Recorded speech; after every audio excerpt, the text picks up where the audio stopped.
Hello to everyone. Welcome back to my channel Navodaya stenographer. तो start करते हैं. 56 point. A sentence which is based on to format. We cannot replace to so that. ठीक. If we replace to with so that, to also must be replaced with cannot. ठीक.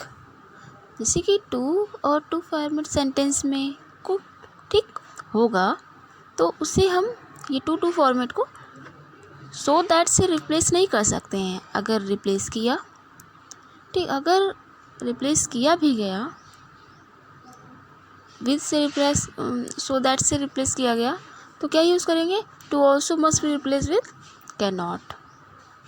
जो too होगा वो can not से replace हो जाएगा. ठीक, क्या है? Too also must be replace with can not. ये सेंटेंस वेरी इंपॉर्टेंट है. तो देखिए टू, इसको हाईलाइट कर दे रही हूँ, अंडरलाइन कर दूँगी तो ज़्यादा समझ में आएगा. एग्जाम्पल दे, he is too weak so that he walk. तो सो दैट टू वीक आया है ना, तो अब सो दैट नहीं करेंगे, इसको रिप्लेस करके क्या बताया था मैंने? Can not. टू से के साथ कैन नॉट का यूज़ करेंगे हमेशा. ठीक, तो कैन नॉट. फिर उसके बाद ये सेंटेंस करेक्ट हो जाएगा. He is too weak can not walk.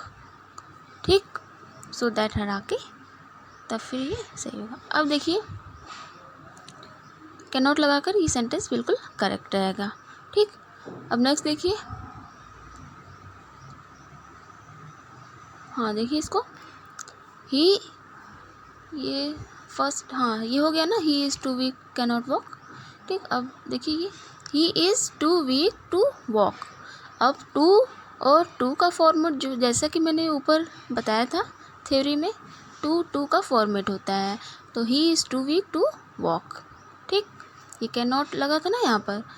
ठीक, तो ये तब सही हुआ. अब ये टू का फॉर्मेट है.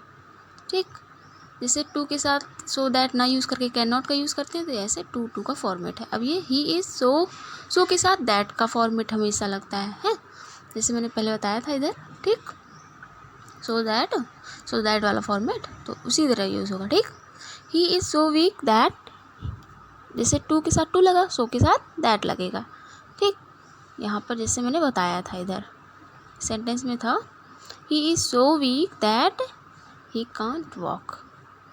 तो ये सेंटेंस बहुत ज़्यादा इम्पॉर्टेंट है.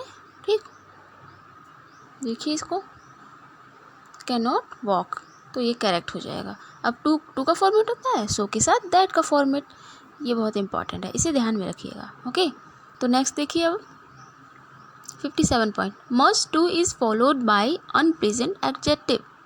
मच टू अनप्लेजेंट और whereas too much is followed by noun. तो जो मच टू लगेगा वो अनप्लेजेंट एडजेक्टिव के साथ, और टू मच कब लगेगा? जब नाउन रहेगा तो. ठीक, तो देखिए ये टू मच नाउन के साथ हमेशा. ठीक, अब देखिए यहाँ पे 2 पॉइंट मैंने बहुत अच्छे से क्लियर कर दिया है, इसे देखिए. ठीक, मच टू अनप्लेजेंट एडजेक्टिव. ठीक, देखिए इसको, ये 2 पॉइंट है बहुत ज़्यादा क्लियर है.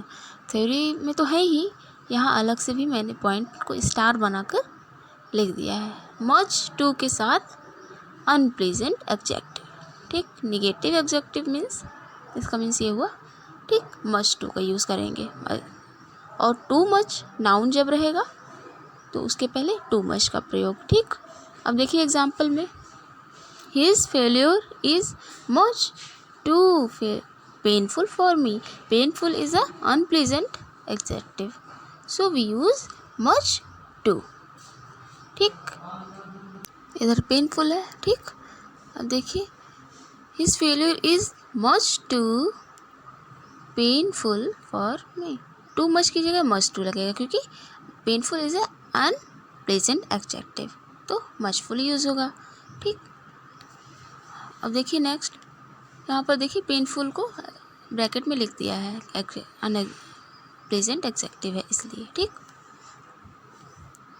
तो इसको बहुत ध्यान से देखिए, इम्पॉर्टेंट है। ठीक, अब ये to much plus noun, painful हो गया। ओके, ये अनप्लीजेंट था तो मस्ट टू यूज़ करेंगे। देखिए यहाँ पर ये। ओके, इसको इसलिए ज़्यादा मैं दिखा रही हूँ, हाईलाइट कर रही हूँ ज़्यादातर, इसमें ऑब्जर्व मीन्स अट्रैक्शन ला रही हूँ क्योंकि ये बहुत इम्पोर्टेंट है। ठीक, ठीक, अब टू मच प्लस नाउन। अब सेकंड पॉइंट देखिए, हो गया फर्स्ट पॉइंट। ठीक, अब second point too much. His wife rude behaviour gives him too much pain. तो पेन इज़ अ नाउन। ठीक, ये पेनफुल एग्जेक्टिव था और यहाँ पे ये पेन नाउन है, तो इसमें टू मच यूज़ करेंगे। His wife rude behaviour gives him too much pain. तो ये हुआ करेक्ट। ठीक, फर्स्ट एंड सेकंड ऊपर वाली थ्योरी को एक्सप्लेन कर दिया। अब देखिए ये बहुत ज़्यादा इम्पॉर्टेंट है, very important, very very important. ठीक, तो इसकी 8 point, quite and all are not use together. Quite and all, quite और ऑल को एक साथ यूज़ नहीं करेंगे। जैसे कि example, he is quite all right, तो ये इनकरेक्ट हुआ, सेंटेंस बिल्कुल गलत है। ठीक, ही इज़ क्वाइट राइट कह देंगे। ठीक, ये करेक्ट होगा।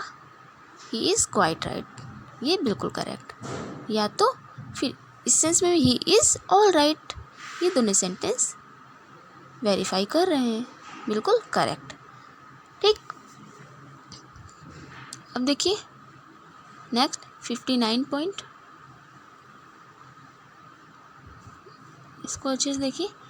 59 पॉइंट। ठीक, a n plus fairly adjective plus noun और rather plus a plus adjective. ठीक, फॉर एग्जांपल ये दोनों जो पॉइंट हैं वो रिफ़र कर रहे हैं यहाँ पर a n fairly adjective plus noun. तो देखिए, और rather plus a plus adjective, तो दो पॉइंट्स हैं very important, first and second. A fairly good book and second example है, देखिए नाउन ये हो गया बुक। अब देखिए सेकंड रैदर के साथ, रैदर।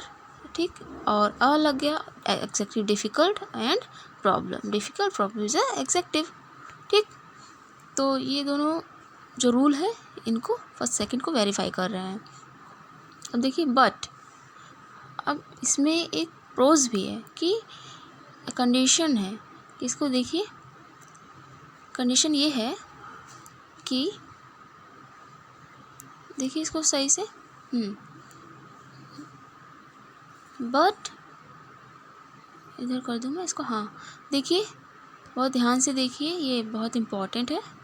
अब ये दोनों कंडीशंस तो अप्लाई हो गए, लेकिन इसमें कुछ we cannot use unpleasant adjective with rather and unpleasant adjective with fairly. तो अनप्लीजेंट जैसे कि गुड था, ठीक, तो और डिफ़िकल्ट प्रॉब्लम था, तो ये प्लीजेंट एडजेक्टिव के साथ नहीं यूज़, अनप्लीजेंट एडजेक्टिव के साथ फेयरली। ठीक, it is was a rather good book, तो रेदर, जैसे कि रेदर मैंने कहा ना, गुड यहाँ पे जैसे रूल था उसके हिसाब से लिखा, और रेदर के साथ डिफ़िकल्ट प्रॉब्लम। बट यहाँ पर क्या है, प्लीजेंट एडजेक्टिव रेदर के साथ कभी नहीं यूज़ होगी। ठीक, तो फेयरली यूज़ होगा। ठीक, it was a fairly good book. ठीक, तो ये प्रॉब्लम हुआ solve. Please to like, share and subscribe this channel.